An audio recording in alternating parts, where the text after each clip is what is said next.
Over the past several years, we've seen a lot of novel approaches and innovative approaches and strategies to working with problem gambling, including, in part, some exploration of aspects of positive psychology, such as mindfulness approaches to working with problem gambling. And positive psychology more generally kind of focuses on positive emotions, character strengths, positive psychological dispositions, and so forth. And while there's been some work in the field of mindfulness in problem gambling, other attributes or characteristics, I suppose, of the movement of positive psychology have yet to be explored. One of those is gratitude. And I want to talk a little about that and how that might be advantageous in working with problem gamblers. First, I think it's important that we focus on positive aspects or traits, or helping patients cultivate those traits so they can experience not just a cessation in overall problem gambling, but more broadly an overall quality of improvement in their life in terms of things that might serve as protective factors for individuals and make them less vulnerable to relapse or reoccurrence of problem gambling. When we think about gratitude, we often think of cliches such as no one ever hurt their eyesight by looking on the bright side of things, or, when asked to see if the glass is half empty or half full, I just am grateful to have a glass. And certainly these cliches help us contemplate and think more about how we can be appreciative and thankful in our lives. But they fall short of actually helping us cultivate that appreciation more broadly in our lives. Perhaps this is why Dr. Robin Edmonds, who was a foremost expert on gratitude research from the University of California, Davis, has said, it's not just about being appreciative. There are many nuances or complexities to gratitude and gratitude research. So Dr. Robert Edmonds, along with Dr. Michael McCullough, and Dr. Amy Gordon, who is at UC Berkeley, University of California, Berkeley, have looked at research on gratitude and all of the positive benefits. And I want to summarize some of those because I think they're important as we think about this as a possible approach to working with problem gambling. So often during assessment of gamblers, many of our questionnaires focus on negative things such as how depressed or anxious they are, how much financial debt they have, or other problems in life. And this is understandable, as reducing their problematic gambling and its associated consequences is an important outcome of the treatment. However, problem gamblers are also expected to learn how to reframe things, avoid catastrophizing or using other irrational thinking patterns that contribute to their problem gambling, and look for opportunities to learn and grow as part of recovery work. Adopting a gratitude practice can be an important way to acquire a more balanced perspective about life and our overall experiences. And while it is incorporated often into mindfulness practices, there's a lot of research on gratitude independent of other interventions, and some research on gratitude and problem gambling in particular. In one particular study, for example, gambling-related cognitions were negatively correlated with gratitude, along with things such as expectations for gambling outcomes, the illusion of control, predictive control, their inability to stop and interpret biases, and so forth. Gratitude was also negatively correlated with gambling urges. In other words, by helping gamblers cultivate gratitude, we potentially help strengthen their ability to think more rationally and not engage in cognitions that are irrational that contribute to problem gambling, and also potentially help them with gambling urges. More broadly, the research on gratitude over the past decade has really explored a whole lot of different areas.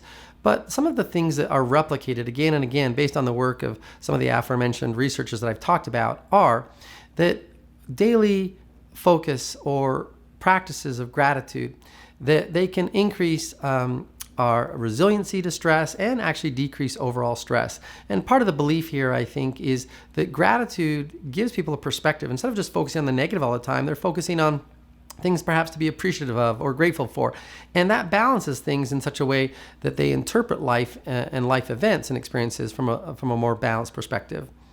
Gratitude research has also shown it's effective in increasing people's overall energy. They're more optimistic, they have more attention, and they are able to be more alert. Gratitude has also been correlated with positive emotions such as greater happiness and joy. It's also been shown to reduce loneliness and depression and anxiety, and also it's been helpful in abating suicidal thoughts and feelings. Gratitude research has also shown that it enhances the immune system. These are some of the physiological benefits or physical benefits, in addition to psychological benefits of gratitude, enhancing the immune system and lowering blood pressure, improving overall sleep quality, where they've measured this and found that in the morning, after the evening of before going to bed, just having a few gratitude exercises of things that you're appreciative for, that in the morning, as they've measured this throughout the night, that it results in more restorative sleep. Gratitude has also been shown to increase productivity and help people be more patient in their lives. It also has been shown to increase meaningful social connections. And I think part of the thing here is as we begin to recognize contributions of others to our own life, we're less likely to take people for granted. And this is also noted as we think about what some people have suggested. If you took out of your life what other people have put into it, what would you have left? And as we really contemplate that, we realize, wow, much of who I am as a person is a result of the contributions of other people. We know that problem gamblers have a lot of difficulties with romantic relationships, are often challenged by when one partner has a gambling problem. So the research on gratitude and romantic relationships is also encouraging, insofar as gratitude practices have been shown to increase levels of commitment to relationship satisfaction, help people be more content in their relationship, and have less attachment anxiety and lower rates of infidelity with respect. There are a lot of different ways that we can actually cultivate gratitude in our lives. I want to give you some examples of what the research has supported as being beneficial in cultivating gratitude practices. First of all, if we will develop any kind of a practice that draws attention to more grateful ways of thinking, this is advantageous and supported by the research. So, for example, a lot of studies have utilized things such as journaling or meditative practices, having reminder notes around your house or workplace. Of course, remembering is a preamble or prerequisite to being grateful. You can't be grateful if you're not remembering to actually be grateful. Writing a thank you letter to someone who has made a meaningful or significant difference in your life. These are one way that we can actually cultivate more gratitude in our lives.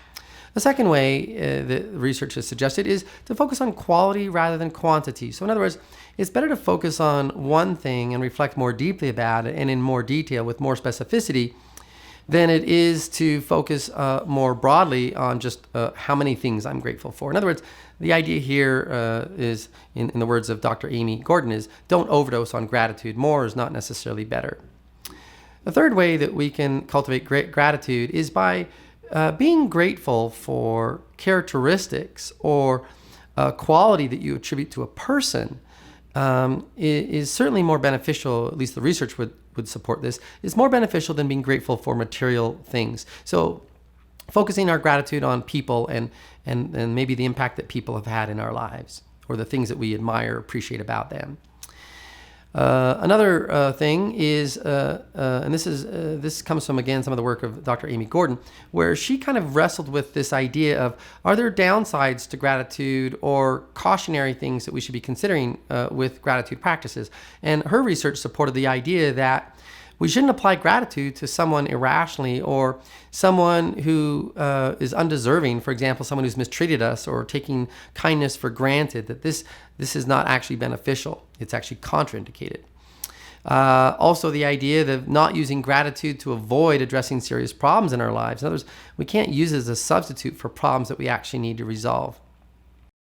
Cultivating gratitude can also occur from some of the research by volunteering or giving back some of our time, our energy, our effort, particularly into causes that we feel passionate about. And I think part of this helps us not be so egocentric and focus on other people, and that helps us also be grateful for the things that we have in our lives. Another way to cultivate gratitude is, by way of caution, is to not hyper-focus on being grateful to such an extent that we discount or fail to acknowledge some of our own strengths. and recognize that we have value insofar as the things that we do to help ourselves. We also are cautioned in the research not to confuse gratitude with indebtedness. In other words, just because we express appreciation or are grateful to someone doesn't mean we owe them something in return. And this makes sense. If you think back to even times where you have done something for somebody, generally we have no expectation for reciprocation. We don't have a belief that, oh, now you owe me. And so think about that in terms of our own gratitude, that like if someone does something nice for us or something that we're grateful for, that doesn't necessarily mean that we need to then do something for them or that's expected. So collectively, I think the research, the past decade, and I looked at in the past decade just 232 different studies. I kind of just did a quick little review of a lot of the abstracts. That gratitude has a compelling amount of social science research and evidence to support this practice in our lives. And as one article in the Personality of Social Psychology said, counting our blessings versus our burdens is kind of what gratitude is about. And if we look at that it really does overall help with our overall emotional well-being and our activities of daily living, both in terms of benefits psychologically, but also benefits to our physical health and stress coping, which incidentally, stress coping and stress has often been a precipitating risk factor for problem gambling. So anything that we can help patients with in terms of reducing stress or coping with stress more effectively indirectly can have benefits on reducing problem gambling. So as we work with patients with gambling problems, let's consider some of the contributions from positive psychology, in addition to mindfulness, helping our problem gamblers cultivate gratitude practices that can help them keep things in perspective, and also has been shown to be correlated with a lot of other benefits emotionally and psychologically as well as physically.